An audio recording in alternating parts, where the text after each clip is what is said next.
So you ever at that moment in a job interview where the interviewer asks you a question and you just kind of sit there like a deer in the headlights, paralyzed, and you either stay paralyzed or you wing it and answer some random answer that either has nothing to do with the question or probably never happened or really just doesn't make sense? I mean, I think most of us have had this situation, right?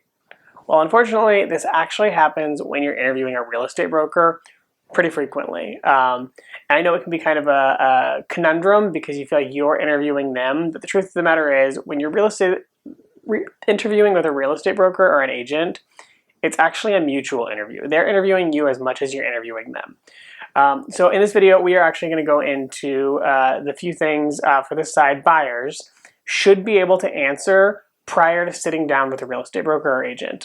These are the things that you should make a list of, start thinking about, because your real estate agent is going to ask you these questions. And it's not like it's a pass-fail, don't worry. But these are things that are going to help them find you a property as a buyer and make sure that they're not wasting your time or their time. So start thinking about it now and we'll go through them. So one of the biggest questions that you're going to get right off the bat is, what are your must-haves in a home? And these really are the must-haves, not the nice-to-haves. These are the must-haves, and they can be things like has to be 4 bedrooms, has to have 2.5 bathrooms, need a dedicated office space. For some people, it's gas appliances or gas fireplace. Typically, having gas in the house can be a deal breaker for a lot of people. It needs to have gas, or having a garage. So sit down and make a list of what are the things that your property that you're purchasing must have, absolute deal breakers that you cannot live without, because it's going to be relevant to your real estate broker and the search criteria they're setting up for you. Likewise, there's the flip side of that. What are your absolute deal breakers? And I don't mean the things that you would like to get away from but can live with. I mean, what are the things that you will, like, it could have all your must-haves, but you still aren't buying this house because of X, Y, and Z. And these are typically things like, for me, for example, it's I will not buy a house on a busy street. I do not like all the traffic. I do not like my dogs losing their mind every 10 minutes when someone walks by. I don't want to be on a busy street. So a house can have everything else I want, but if it's on Cesar Chavez Boulevard or if it's on 23rd and Northwest 23rd, I wouldn't touch it. Hawthorne, Belmont, Division. Off of those streets, 2 blocks in, totally different story. But I wouldn't even look at a house on Belmont. And that's for me personally. You also need to consider those things for yourself. For some people, it can be things like being next to a hospital or a church or a school. Not that you shouldn't want to be near those things, but like for me, I lived near a church at one point because I thought, what's the big deal with the church? It's going to be nice and quiet. Shouldn't have too much craziness going on. I was wrong. Churches, especially on weekends and Wednesdays and pretty much anytime they're in session, there is a lot going on, especially when you have the churches with the steeples and the bells. Drove me absolutely crazy. I learned a lesson. I will not live next to a church ever again. Nothing against religion, churches, any of that. It's just the overall atmosphere that it brought to the neighborhood was too much for me. I want quiet. Same thing. Now I actually love living next to an elementary school. It's a great area for me to take the dogs on the weekend. It's super quiet. But for you, you may not like the school bus traffic, the chatter during the day. I will admit there's times that listening to the kids play at recess gets a little bit tedious when I'm trying to work. But those are things you need to consider for yourself and be able to answer those questions, because we can rule things out of your search based off of those answers. And like, once again, we don't want to be wasting your time looking at houses that aren't going to meet your criteria. So the next big question is, what is your timeline? When do you have to be in a house by, and when would you like to be in a house by? Those are two typically very different answers. Obviously, everybody wants to be in a house as soon as possible, but your deadline is different from person to person. And this is important not only for you to have a plan as far as your exit strategy from your current living situation, but it's important for your real estate broker too, because we plan not only our business lives around houses, but our personal lives around your timelines. I know I can give you an example. For me, one time when this became a problem, I had a client who reached out. They weren't even planning on looking for 3 months. So I had no qualm with going on my planned vacation about 2 weeks later. because once again, they weren't looking for 3 months. They wanted to start the ball rolling. They wanted to start seeing ideas of what was out there, but had no intention of looking at homes for 3 months. I told all my existing clients I was going to be out of town. We prepared, we managed, it was fine. Lo and behold, I am walking down the street in Puerto Vallarta, Mexico, and I get a phone call of, well, this house just popped up. We know we're not supposed to start looking yet, but it meets everything we want. We'd like to see it today.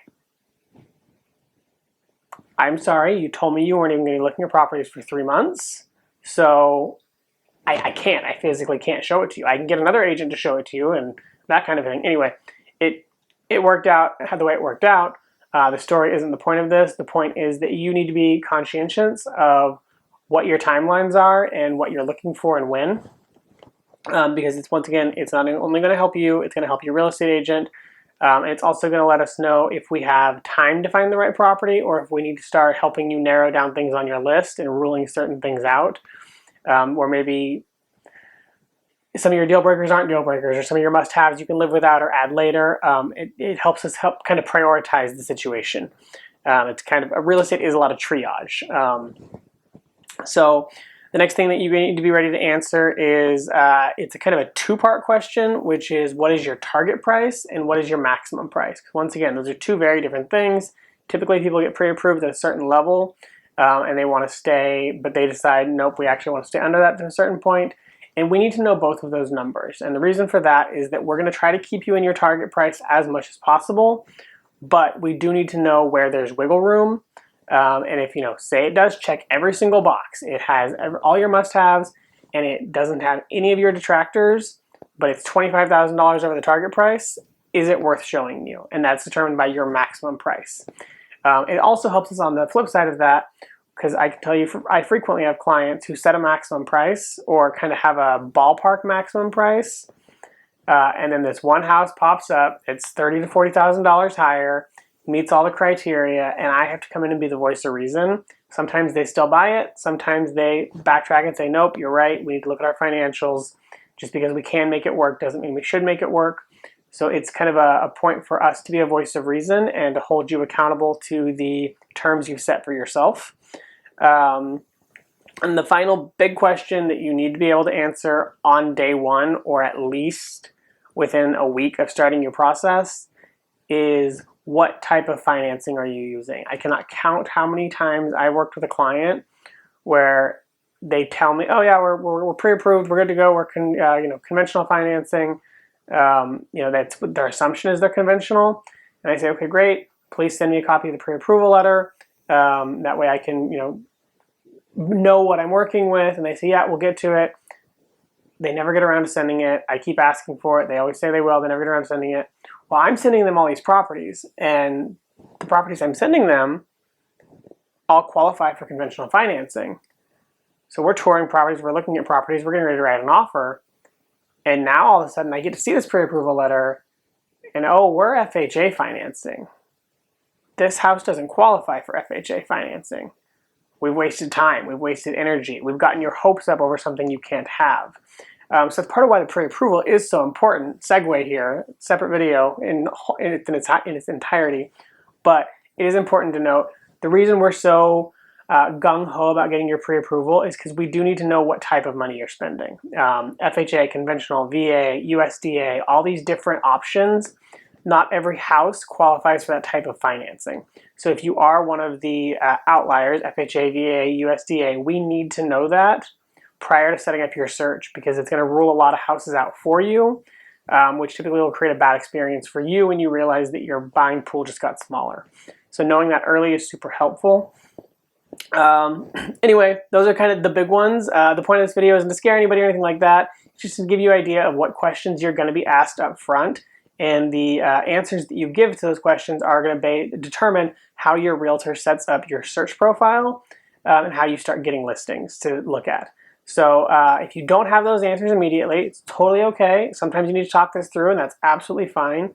But make sure that when you're making adjustments to this list, you're also notifying your realtor, because they are basing their search criteria off of the answers to these questions. So if the answers change, the search criteria needs to change as well. I hope this is helpful. I hope this gets you through your next interview process. If you're buying a home in anywhere, actually, But especially if you're buying here in Oregon or Washington, please feel free to reach out to me. I'm happy to go into detail on more of these with you guys. But yeah, hope it's helpful, and I will see you guys back here next time. Thanks, guys. Bye-bye.